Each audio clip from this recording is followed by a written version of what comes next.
नमस्कार, बहुत स्वागत है आपका हमारे इस खास बुलेटिन में। मैं हूं आपके साथ अंशिका पाठक। पानी के कहर की ये तस्वीर आपके भी होश उड़ा देगी। नदियां उफान पर हैं, इलाकों में बाढ़ का अलर्ट जारी किया गया है। लोगों को सुरक्षित बचाने के लिए नाव चलाई जा रही थी, तभी नदी के उफान में जो हुआ वो हैरान कर देगा। इधर एक और शहर में पुल में हुआ जलभराव और ट्रक डूब गया। 2 घंटे तक ट्रक ड्राइवर ट्रक की छत पर बैठा रहा। देखिए ऑपरेशन जिंदगी लाइव।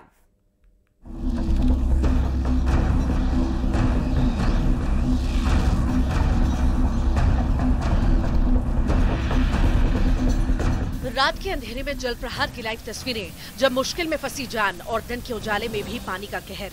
तस्वीर रीवा और खंडवा की है, लेकिन सबसे पहले खंडवा की तस्वीर। देखते ही देखते नाव नदी में डूब जाती है। एक बार फिर देखिए, खंडवा के ओंकारेश्वर में नर्मदा नदी में ये नाव डूब गई। नाव में सवार नाविक ने तैरकर जान बचाई। आदि गुरु शंकराचार्य की प्रतिमा की तरफ जाने वाले रपटे के पास हादसा हुआ। दरअसल नर्मदा नदी उफान पर है। इंदिरा सागर बांध और ओंकारेश्वर बांध के गेट खोले जाने की वजह से नर्मदा नदी में उफान आ चुका है। बाढ़ के मद्देनजर सुरक्षित स्थान पर लगाने के लिए ले जा रही थी नाव, और लेकिन तूफान आया और नाव डूब गई। खंडवा के बाद रीवा में भी ट्रक ड्राइवर की जान मुश्किल में फंस गई। रीवा का सिलपुरा पुल के नीचे पानी में ट्रक डूब गया। जान बचाने ट्रक की छत पर ड्राइवर और खलासी चढ़ा। दरअसल रात में तेज बारिश के चलते पुल के नीचे पानी भर गया था। ट्रक डूबा, उसके बाद शुरू हुआ रेस्क्यू ऑपरेशन। ट्रक ही नहीं बल्कि बोलेरो गाड़ी में पानी में फंस गई। पुल में जलभराव से ये हालात बने। 4 जिंदगी करीब 2 घंटे तक ट्रक के ऊपर फंसी रही। एसडीआरएफ की टीम पहुंची, तब इन लोगों का रेस्क्यू किया गया, सुरक्षित बाहर निकाला गया। अब तीसरी नंबर की तस्वीर जबलपुर की। जबलपुर में गौर नदी के कटिया घाट में नहाने गई महिला पानी के तेज बहाव में बह गई। बताया जा रहा है कि नहाने के दौरान महिला का पैर फिसला और वो तेज बहाव में बह गई। सूचना के बाद एसडीआरएफ और होमगार्ड सैनिक महिला की तलाश में जुटे। Bureau report, news 18 Madhya Pradesh Chhattisgarh. Kedarnath highway पर कई जगहों पर लैंडस्लाइड जोन खतरे का सबब बना हुआ है। आज सुबह भी केदारनाथ हाईवे पर डोलियो देवी के पास आप देखिए, देखते ही देखते विशालकाय चट्टान सड़क पर आ गई। गनीमत ये रही कि उस दौरान कोई भी गाड़ी या लोग नीचे नहीं थे, वरना बड़ा हादसा हो सकता था। आपको बता दें कि इस जगह पर पिछले कई महीनों से इसी तरह भूस्खलन हो रहा है और हर रोज लोगों को जान जोखिम में डालकर आवाजाही करनी पड़ रही है। केदारनाथ का एक खतरनाक मंजर है। हाईवे खोलने का काम लगातार जारी है एक तरफ, तो दूसरी तरफ लैंडस्लाइड की घटनाएं नहीं रुक रही हैं। ये देखो, पहाड़ दरक रहे हैं। गनीमत ये रही कि डोलियो देवी के पास जो लैंडस्लाइड हुआ वहां कोई मौजूद नहीं था, वरना बहुत बड़ा हादसा हो सकता था।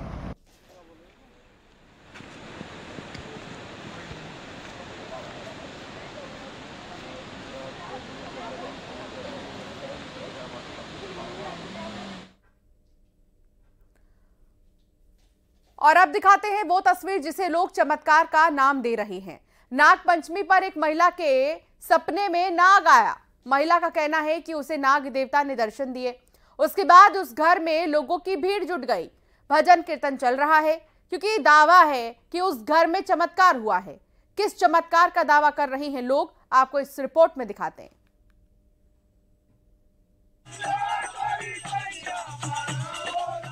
इस गांव में लोगों की लंबी कतार लगी है। नीचे घर में पूजा पाठ और ऊपर भजन कीर्तन का दौर। हाथों में दूध लेकर लोग अपनी बारी का इंतजार कर रहे हैं। देखिए, हाथ में दूध से भरा चम्मच है। लोगों का दावा है कि नाग देवता की मूर्ति दूध पी रही है। एक बार फिर से देखिए, कतार में लोग हैं। कुछ लोग बैठे हैं कि कभी हमारा नंबर आएगा, नाग देवता हम पर प्रसन्न होंगे। इसे आस्था कहें या अंधविश्वास, ये खबर लगते ही पूरा गांव ही इस घर में आ गया। दमोह के चंदेना गांव की ये तस्वीरें हैं। मूर्ति के दूध पीने का गांव वाले दावा कर रहे हैं। दरअसल यहाँ भगवान की पीतल की मूर्ति में बने नाग देवता दूध पीने लगे, ऐसा लोगों का कहना है। नाग पंचमी पर नाग देवता की मूर्ति का दूध पीना जैसे गांव वाले दावा कर रहे हैं, तो उसके बाद लोग इसे चमत्कार ही मानने लगे। अब इस चमत्कार का दावा करने वाले इस परिवार ने इसके पीछे भी एक कहानी सुनाई है। वो कहानी है कि घर की महिला को सपने में नाग देवता ने दर्शन दिए थे।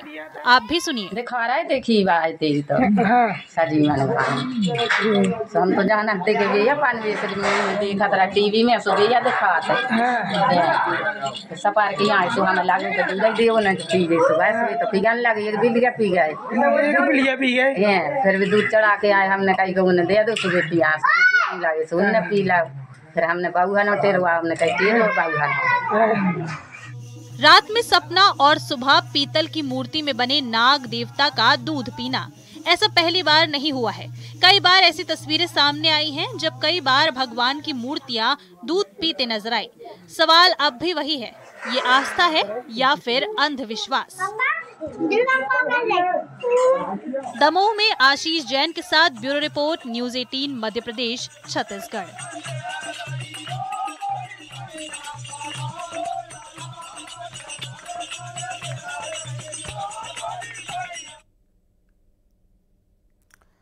और अब आपको दिखाते हैं क्यों उस इलाके में गुफा में लोग कर रहे हैं, लोग क्या कर रहे हैं, क्यों उस गुफा में लोग रह रहे हैं। दहशत है उस इलाके में इस गुफा की, बावजूद इसके लोग वहां पर आ जा रहे हैं।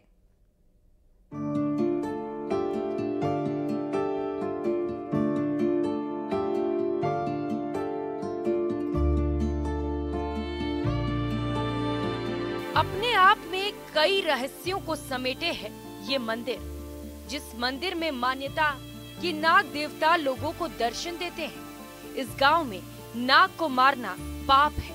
किसी ने अगर सांप की हत्या की तो उसे मिलती है सजा। विश्वास ऐसा कि इस गांव का नाम ही नागफनी पड़ गया। खास बात ये भी कि गांव वाले अपने सरनेम में नाग लगाते हैं। अपने आप में अनूठा है दंतेवाड़ा का नागफनी मंदिर। छत्तीसगढ़ के बस्तर संभाग का इकलौता ऐसा नाग मंदिर जहां शेषनाग की मूर्ति जोड़े में है। जो काल सर्प दोष माना जाता है उसके निवारण के लिए भी यहाँ पूजा की जाती है। और अब यहाँ पूरे वर्ष में जो मुख्य पर्व हैं हिंदू धर्म के, दोनों नवरात्र में जो है ज्योत जलाई जाती है। दंतेवाड़ा जिले के गीदम बारसूर मुख्य मार्ग में नागफनी गांव है। नाग पंचमी पर दूर दराज से श्रद्धालु आते हैं। अगर जाने अनजाने में किसी ने सांप को मार दिया तो वो गुनाह का प्रायश्चित करता है। यहाँ मन्नत पूरी होने पर खास चढ़ावा चढ़ता है। वो चढ़ावा होता है सांप, पीतल, चांदी या फिर किसी और धातु का सांप। मान्यता बहुत है नाग देवता का, यहाँ आगमन भी होता है मंदिर के पूजा में और दिखते भी हैं नाग देवता। ऐसा बताया जाता है कि नाग दर्शन देने आते हैं। हाँ, ऐसा बताया जाता है कि नाग देवता दर्शन देते हैं। मान्यता है कि यहाँ नाग दर्शन देने आते हैं। किसी को अब तक कोई नुकसान नहीं पहुँचाया है। दक्षिण बस्तर दंतेवाड़ा और बस्तर संभाग का यह पहला नाग मंदिर है जहां लोग दर्शन के लिए, नाग देवता के दर्शन के लिए आते हैं। नाग देवता भक्तों को दर्शन देने के लिए भी आते हैं और बताया जा रहा है कि हर साल यहाँ पंचमी के दिन इस मंदिर में मेला भरता है। तो मुझे इस जगह के बारे में पता चला, मंदिर के बारे में, नाग पंचमी मेला होता है करके, तो यहाँ दर्शन करने के लिए आई। यहाँ पे अच्छे से मतलब सब चीज़ होता है, तो मतलब दर्शन करके अच्छा लगा। मंदिर में नाग देवता की कई मूर्तियां हैं। बस्तर में 11वीं से 13वीं शताब्दी के बीच छिंदक नागवंशी राजाओं का शासन था। राजा और प्रजा दोनों ही नाग की पूजा करते थे। तभी से यहाँ नाग देवता में लोगों की गहरी आस्था है। हर नाग पंचमी पर यहाँ मेला लगता है। दंतेवाड़ा से दिनेश कुमार गुप्ता के साथ bureau report, news 18 Madhya Pradesh, Chhattisgarh. आगे बढ़ते हैं और आपको दिखाते हैं कि क्यों उस इलाके में गुफा में लोग रह रहे हैं। आखिर ये दहशत किसकी है जिसकी आमद से ही लोगों की धड़कनें बढ़ जाती हैं।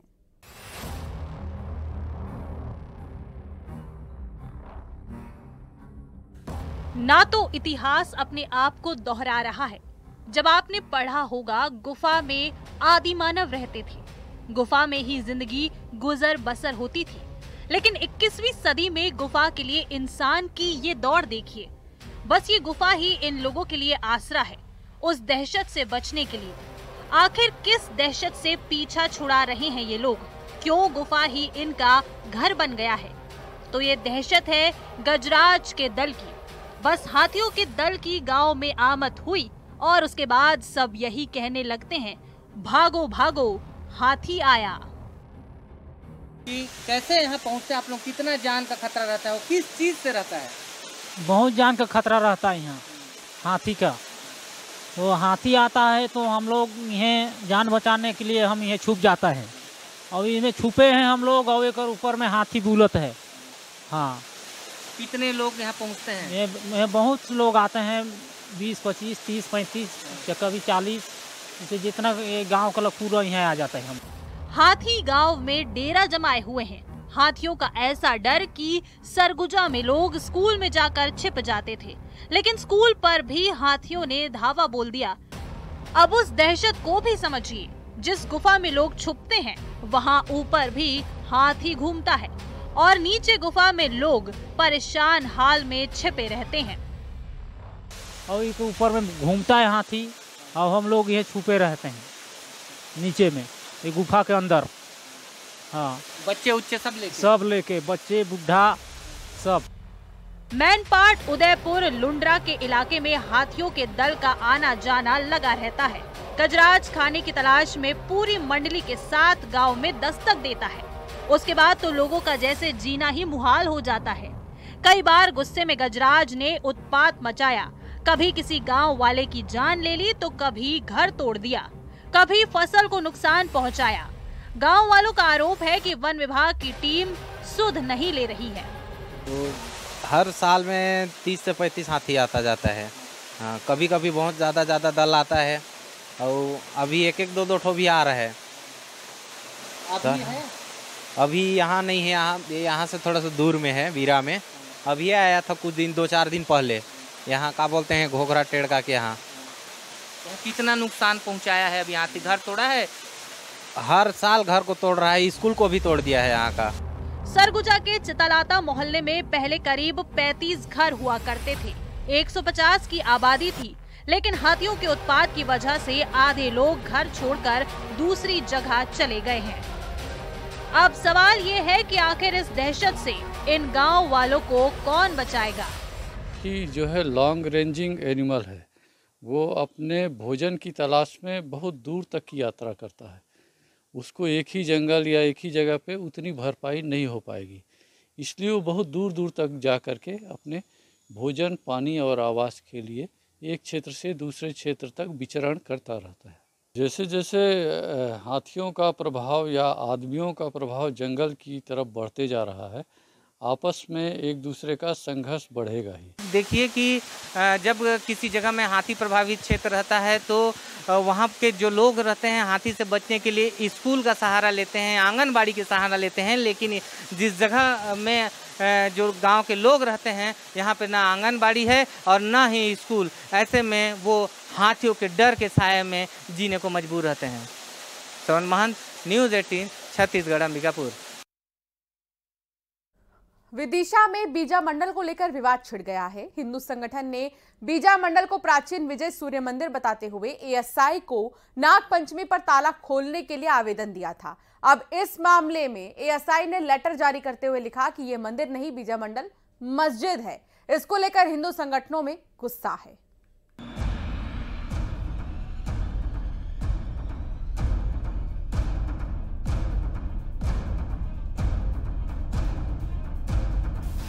मस्जिद या मंदिर, फिर तकरार। इस मंदिर के ताले खोलने की मांग कर रहे हैं, वो मंदिर नहीं मस्जिद है। अब बीजा मंडल पर गहराया विवाद। –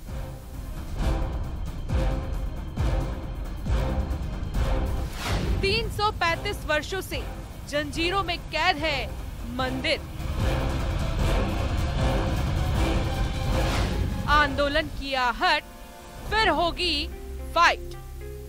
मैं इस वक्त मौजूद हूँ विदिशा के बीजा मंडल स्थित सूर्य मंदिर पर। यहाँ का एक मामला लगातार तेजी से तूल पकड़ रहा है। जिस तरीके से यहाँ पर एक कलेक्टर ने पत्र जारी कर बीजा मंडल को यहाँ पर मस्जिद कहा है, जिसको लेकर यहाँ पर मामला तूल पकड़ रहा है और जिस तरीके से लोग जो सोशल मीडिया पर हैं वो विरोध भी यहाँ पर कर रहे हैं।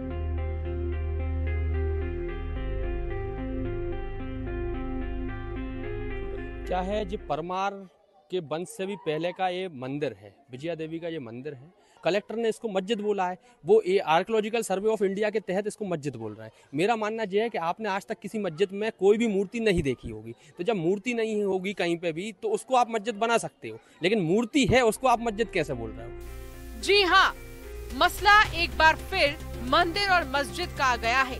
दरअसल कलेक्टर की ओर से पत्र जारी किया गया है, जिसमें ASI यानी आर्कियोलॉजिकल सर्वे ऑफ इंडिया के हवाले से बताया गया है कि यहाँ मस्जिद है।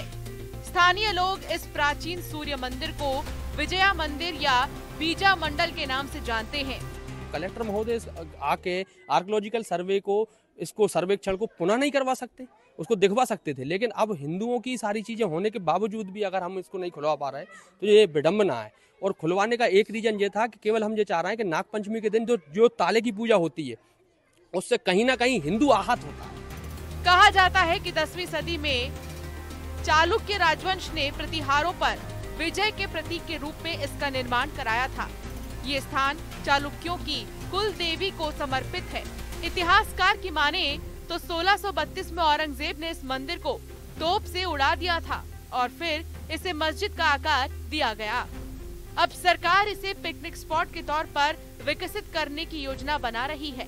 हालांकि लोगों का कहना है कि इसे मंदिर ही रहने दिया जाए। का तो कोई इशू ही नहीं है, क्योंकि वो तो मंदिर खुला हुआ है पूरा, क्योंकि वो मूर्ति रखी इसलिए वहाँ ताला लगा हुआ है, इसलिए वो खोला जाए और वहाँ से मूर्ति अनंत जगह जो है रखी जाए, स्थानांतरित की जाए। ये बात ASI के अधिकारी से हुई है, उन्होंने वरिष्ठ अधिकारियों को अवगत करा दिया है। कहते हैं कि भारत का नया संसद भवन हूबहू बीजा मंडल मंदिर की तर्ज पर बनकर तैयार हुआ है। बीजा मंडल में मंदिर होने के सभी तरह के सबूत मौजूद हैं।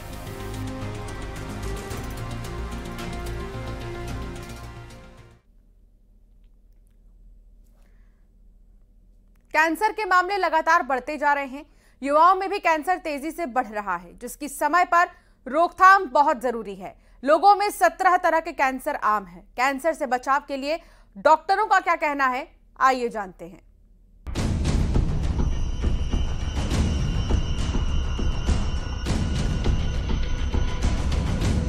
कैंसर के मामले हर साल तेजी से बढ़ रहे हैं, जो बेहद ही चिंताजनक है।